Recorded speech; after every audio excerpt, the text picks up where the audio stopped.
दोस्तों मेरा बहुत ही सिंपल सा क्वेश्चन है आपसे।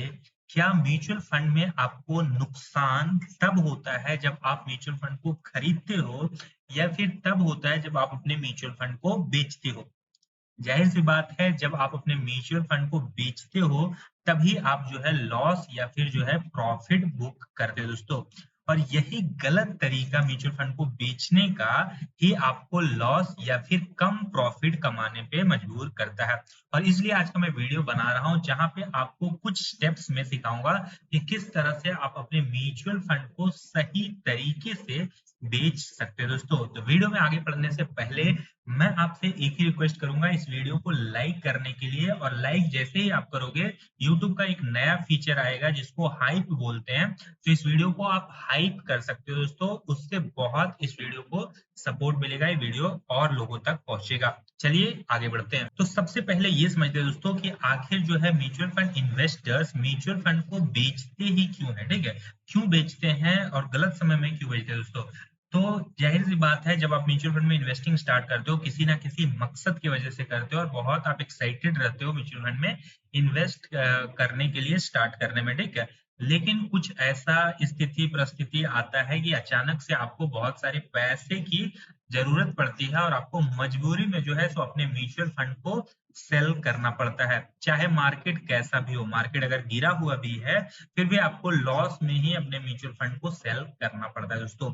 इससे लड़ने के लिए आपको सबसे इंपॉर्टेंट चीज मैं आपको ये कहूंगा कि आप तब तक इन्वेस्टिंग स्टार्ट नहीं करो जब तक आपके पास एक इमरजेंसी फंड नहीं है, ठीक है। अब इमरजेंसी फंड कितना होना चाहिए?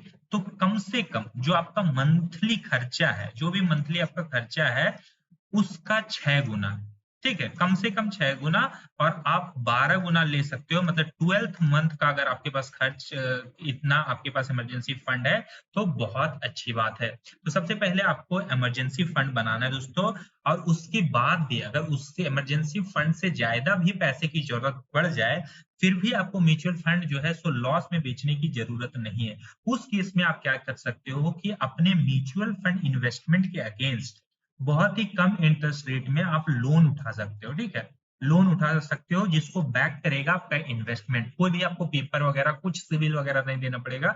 बस आपको अपने इन्वेस्टमेंट को प्लेज करना होगा और उस पे आपको इंस्टेंट ही 5-10 मिनट के अंदर लोन आपके बैंक अकाउंट में आ जाएगा दोस्तों। बहुत ही इंस्टेंट प्रोसेस है, मैंने अपने कई क्लाइंट को दिलवाया भी है इस तरह से म्यूचुअल फंड के अगेंस्ट लोन, ठीक है। तो आप ये ऑप्शन चूज कर सकते हो जिसकी वजह से क्या होगा कि आपका जो म्यूचुअल फंड है वो मार्केट में ही इन्वेस्टेड रहेगा और वो ग्रो करता रहेगा।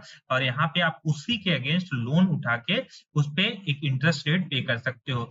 इन केस अगर आप लोन नहीं चुकाते हो, डिफॉल्ट करते हो, तो जो आपका म्यूचुअल फंड यूनिट्स रहेगा उसी में से जितना लोन का अमाउंट रहेगा उसको बेच के रिकवर किया जाएगा दोस्तों। तो एक तरह से आप प्लेज करोगे। दूसरा जो बड़ा कारण है म्यूचुअल फंड को गलत टाइम पे और नुकसान में बेचने का, वो है पैनिक सिचुएशन दोस्तों। और ये सबसे बड़ा कारण है, ज्यादातर इन्वेस्टर्स जो है इसी में फंसते हैं दोस्तों।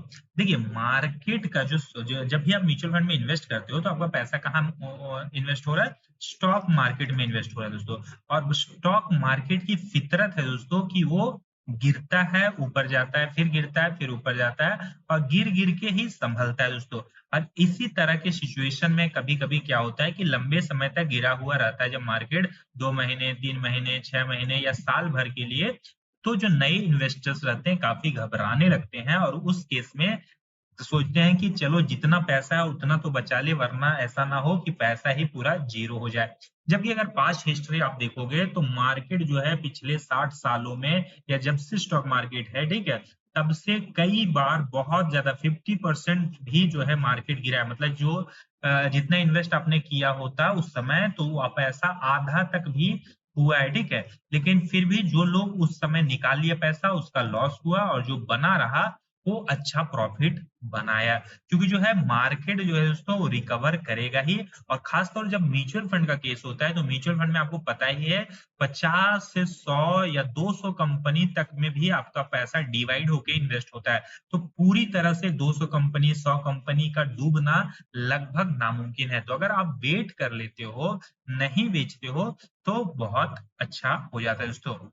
एक कारण और होता है म्यूचुअल फंड को सेल करने का कि जो भी आपने गोल, जो भी मकसद था आपका इन्वेस्ट करने का, वो जो है सो आ गया है, ठीक है। और उसी समय मार्केट भी गिरा हुआ है। अब चाहे आपको नुकसान हो रहा है लेकिन, या फिर कम प्रॉफिट हो रहा है, लेकिन आपको बेचना ही होगा कि जो भी आपका मकसद है इन्वेस्ट करने का। मान लेते हैं आप जो है अपनी डॉटर की शादी के लिए इन्वेस्ट कर रहे थे, और डॉटर की शादी इसी साल करना है और इसी साल मार्केट गिरा हुआ भी है, तो आप मार्केट कैसी भी रहेगी आपको अपने फंड तो बेचने ही होंगे।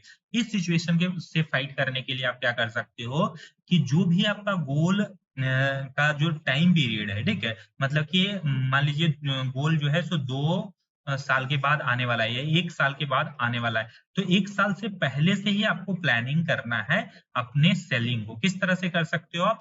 1 साल से पहले जब जब मार्केट जो है सो सही कंडीशन में रहेगा, तभी आपको जो है सो अपने म्यूचुअल फंड के 25 या 50% यूनिट्स को सेल करके उसको एक सेफ जगह पे इन्वेस्ट करना है, जैसे कि एफडी में इन्वेस्ट कर लेना है या फिर लिक्विड फंड्स में इन्वेस्ट कर लेना है, ठीक है। लिक्विड फंड में डाल लेना है उस पैसे को, ठीक है। तो 1 साल में आपको काफी टाइम पीरियड मिल जाएगा कि कभी भी आप बेच सकते हो। अचानक से आपका गोल आ जाएगा और वहां पे आपको जो है सो बेचना पड़ेगा, तो इस सिचुएशन चाहे जैसी भी होगी, आपको वहां पे फंड बेच के उसको अपना जो भी वहां पे मकसद है उसको पूरा करना होगा। एंड में मैं आपको ये बताना चाहूंगा कि मैं एक AMFI registered mutual fund distributor हूँ दोस्तों, और यहाँ पे आप मेरा रजिस्ट्रेशन नंबर देख रहे हो, एमफी रजिस्ट्रेशन नंबर, ठीक है। तो यही कहूंगा, अगर आप जो है म्यूचुअल फंड में इन्वेस्ट करना चाहते हो मेरी गाइडेंस से, ठीक है, मुझसे गाइडेंस लेकर, तो आप जो है मुझे इस नंबर पे कांटेक्ट कर सकते हो। तो ये मेरा व्हाट्सअप नंबर है दोस्तों, इस पे आप सिंपली मुझे मैसेज कर सकते हो। मैं जो है सो आपके इन्वेस्टमेंट गोल और आपके रिस्क प्रोफाइल के हिसाब से गाइड करूंगा जो है म्यूचुअल फंड में इन्वेस्ट करने में। बदले में मेरा क्या फायदा होगा दोस्तों? तो देखिए, कोई भी काम बिना फायदा का तो होता नहीं। तो जब आप मेरे थ्रू इन्वेस्ट करोगे तो मुझे जो है सो कुछ कमीशन मिलेगा दोस्तों, जो कि 1% के अराउंड ईयरली कमीशन होगा, ठीक है। 1% पर एनम का मुझे कमीशन मिलेगा जब आप मेरे थ्रू इन्वेस्ट करोगे तो हम दोनों का फायदा है। अगर आपको ठीक लगता है तो मेरे थ्रू इन्वेस्ट कीजिए, नहीं तो आप डायरेक्टली किसी भी जो है म्यूचुअल फंड प्लेटफॉर्म से इन्वेस्टमेंट कर सकते हो दोस्तों। कोई दिक्कत वाली बात नहीं है, बस आप जो है अपना इन्वेस्टमेंट स्टार्ट करो, कहीं से भी करो, कोई दिक्कत नहीं। मिलते हैं अगली वीडियो में, तब तक के लिए धन्यवाद।